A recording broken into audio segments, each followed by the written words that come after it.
अस्सलाम वालेकुम। National bank stadium के बाहर मौजूद हैं और आज बड़ा टाकरा होने वाला है PSL 10 में इस्लामाबाद यूनाइटेड और कराची किंग्स का। आज कराची किंग्स जो है अपना चौथा मैच जो है वो खेल रही है इसी ग्राउंड पर, और एक मैच अभी बचा है जो कि पेशावर ज़ल्मी के साथ कल होगा। और आज जो है कराची किंग्स के लिए ये मैच इंतहाई ज़्यादा अहम है, और क्योंकि कराची किंग्स जो है पिछले जो 3 मैचेस हुए हैं 2 में जो है कामयाबी समेट चुका है, एक में जो है उसे हार हुई है। और इस्लामाबाद यूनाइटेड नाकाबिले शिकस्त है गुज़िश्ता PSLs की तरह। इस मरतबा भी बहुत ज़बरदस्त टीम है PSL 10 में भी इस्लामाबाद यूनाइटेड। लेकिन आज का मैच क्या कराची किंग्स जो है इसकी जीत का तसलसल तोड़ने में कामयाब हो सकता है या नहीं इस्लामाबाद यूनाइटेड की, या फिर इस्लामाबाद यूनाइटेड कराची को हराकर अपनी जीत को इसी तरह इसका जो सिलसिला है यूं ही जारी रखेगा। तो कौन सी टीम बेहतर रहेगी आज ग्राउंड में और किसके खिलाड़ी ज़्यादा बेहतर हैं? मेरे साथ जो है सीनियर स्पोर्ट जर्नलिस्ट और एंकर शहजादा मोइन मौजूद हैं, इनसे हम बात करेंगे।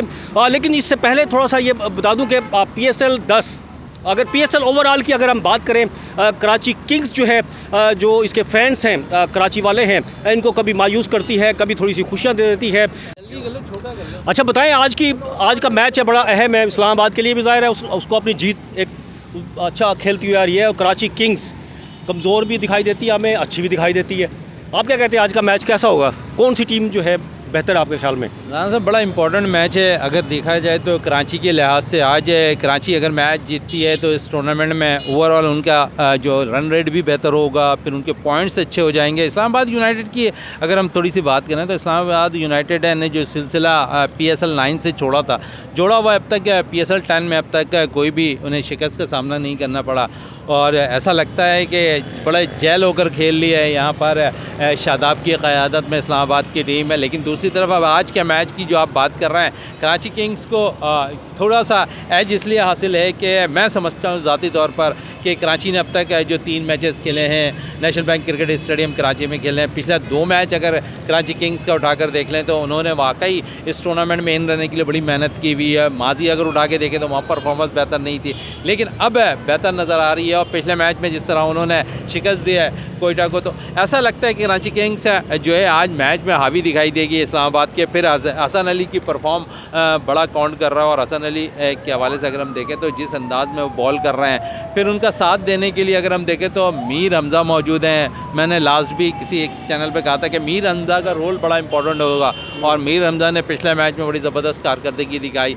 फिर अब्बास आफरीदी हैं जो मैं समझता हूँ पाकिस्तान की T20 क्रिकेट के लिहाज से सबसे बेस्ट बॉलर मैं ज़ाती तौर पर समझता हूँ कि इस वक्त अब्बास आफरीदी हैं। और फिर मोहम्मद नबी की अगर बात करें, लास्ट परफॉर्मेंस मोहम्मद नबी की आपको नज़र आई होगी, उन्होंने बड़ी ज़बरदस्त कारकर्दगी का मुजाहरा किया है।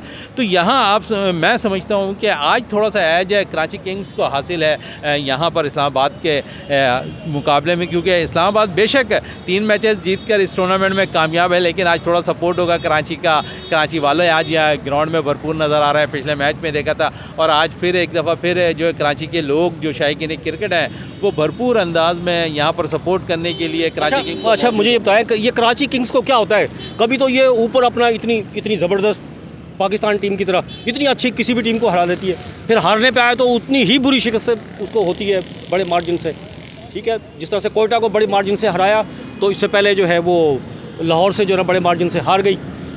आज क्या समझता है, ऐसा तो नहीं है मतलब ये कोई इस तरह की चीज़ हो जाए? अभी तक चेस करना थोड़ा सा मुश्किल दिखाई दे रहा है, और जो भी हम देख रहे हैं कि 200 प्लस रन स्कोर हो जा रहे हैं किसी भी टीम पर, तो वो चेस करने में नाकाम दिखाई दे रही है। और ऐसा लग रहा है कि 200 प्लस रन अगर कोई टीम पहले बैटिंग करते हुए कर ले रही है तो मुखालिफ टीम 140 150 के अंदर या 160 के अंदर आउट हो जा रही है, तो थोड़ा सा जो है मैं समझता हूँ कि मौसम का भी बड़ा अमल दखल है। और कराची में अगर हम बात करेंगे तो कराची में थोड़ी सी शाम के औकात में और फिर रात गई थोड़ा सा समझता हूँ कि समंदर की हवाएं चलती हैं, जहाँ पाकिस्तान के जो सीमर हैं उनको बड़ा सपोर्ट होता है। और ख़ासकर जो सीमर की मैं बात कर रहा हूँ ना, अब्बास आफरीदी भी उसी किस्म की बॉल करता है, मीर हमज़ा उसी किस्म की बॉल करता है, तो हसन अली बड़ा अच्छा परफॉर्म कर रहे हैं, वो बड़ा एडवांटेज ले रहा है, और अब तक सबसे कामयाब बॉलर भी हैं हसन अली इस टूर्नामेंट के। ठीक है जी, बहुत शुक्रिया। अब शहजादा मोइन जो है सीनियर स्पोर्ट्स जर्नलिस्ट मेरे साथ मौजूद थे और उन्होंने एनालिसिस किया इस मैच का। देखते हैं कौन सी टीम कामयाब होती है, वो कौन सी टीम जीतेगी, इसका जो है मैच के बाद जो है पता चलेगा। नए प्रोग्राम में फिर हाजिर होंगे, जब तक के लिए अब्दुल कदीर राना को इजाज़त दीजिए। अल्लाह हाफिज़। कैसे हो? ठीक है, अल्लाह।